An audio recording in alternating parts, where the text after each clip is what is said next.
Hello, I'm Hal Ottaway with the Wichita Postcard Club, and it's time once again for a postcard of the week. This week, we're going to Dripping Springs, Texas, and visit with Ken Wilson, who's one of our dealers at our show.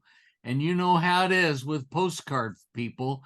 Some have a collection at home, a topic, maybe it's their hometown, or maybe it's, churches from or county courthouses. We have a good friend that collects courthouses from all over the country. Amazing collection. In any case, thank you for coming, Ken.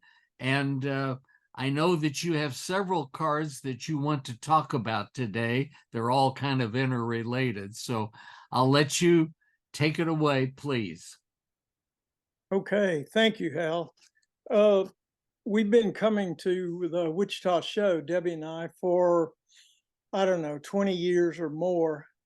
And we try to encourage all our friends, even the non-postcard collectors, to come to a postcard show because there's the variety of things that are there to pique your intellectual curiosity are just amazing. And some people collect artist signed cards from particular famous artists from 100 years ago or whatever, graphics, advertising, all sorts of things. I particularly like history, and I look for historical postcards, and I'm gonna show a postcard of an air show in 1910. This is the Wright brothers brought 6 airplanes to Indianapolis Speedway, and it was the first air show in the United States. In 1909, they had a balloon race at the Indianapolis Speedway. The president of the Indianapolis Speedway was really attracted to leading edge technology. He liked aviation, balloons, airplanes as much as he did race cars. So they did this meet in 1909 with balloons.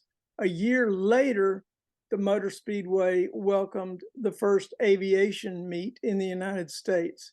The Wright brothers showed up, Wilbur and Orville, with 6 planes and 6 pilots, and they put on a just dazzling show of air races, altitude races. They went for records. One of their men set an altitude record of over 4,000 feet that day.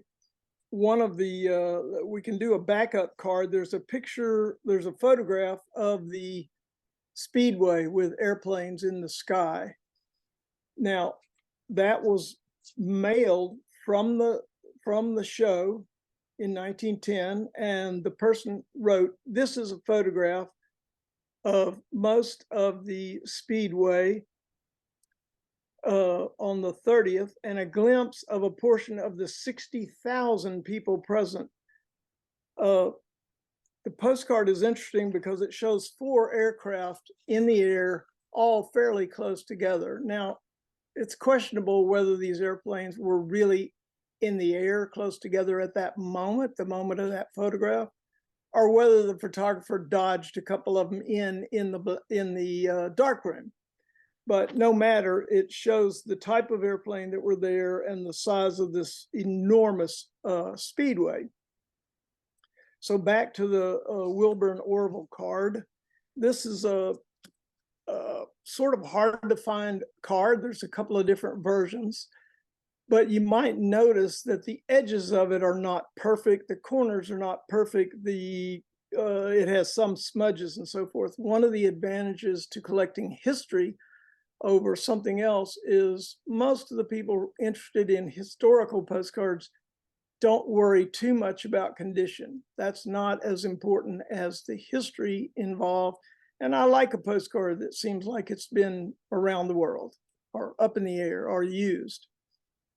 So one of the interesting things about that race was that the owner of the Speedway, his name was Fisher, he determined that he had to take a ride on the airplane with Wilbur Wright. So he got in, he laid down next to Wilbur, and it's open air, of course, and he's holding on to the struts and whatever he could hold on to.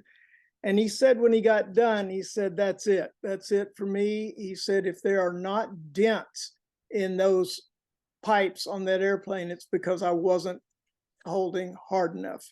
It frightened him, but it became one of the interesting stories of that meet. He ended up being quite white knuckled, they say. So that's the sort of postcard I look for and collect. And to me, it's interesting that I found that postcard at Wichita. I didn't know anything. I knew everybody knows who Orville and Wilbur Wright are, but I didn't know anything about that aviation meet and the Indianapolis Speedway. I've never been to Indianapolis, but it opened up a doorway into a whole little bit of history that I didn't know anything about. So I got on the internet and pulled up the picture of the balloon race, the postcard that somebody had sent from the race. And so it gave me a place to start, and it intrigued my interest in history. So that's sort of what I look for when I'm collecting, or actually I bought that postcard to resell, and it'll be in my sales stock in Wichita this year. But I do collect things like that. Great. Thank you, Ken. He mentioned about why we collect cards for the history part of it. You may be doing a family history. You may be doing a county history for your area where you live. And so you need illustrations, and what better illustrations than wonderful black and white and color printed postcards. And the printing and xerography and all of those kinds of things and ways of reproducing images today, this is the best of times for that, for sure. And a publisher or a printer will gladly help you and work with what you have, and it'll just make the whole story and what you're trying to bring across that much more real and lively. And it's good to kind of rest the eyes every once in a while and look at an image too, instead of just all text. But thank you, Ken, for being here. We appreciate it. We're all working up to the 45th Wichita Postcard Club show this year. It's October 21 and 22. And we look forward to seeing everyone here for that. There'll be from 20 to 30 dealers from all over the country. And we're looking forward to that and having fun and being able to show and share and visit. We welcome you for sure. Thank you. You've always been so generous to us up there, and it's been such fun to be there. Our bags are packed and we're ready to go. It's going to be fun. That sounds good. Well, we'll see you then in October. Thanks everybody for this, and we'll be back next week with another speaker. Thank you.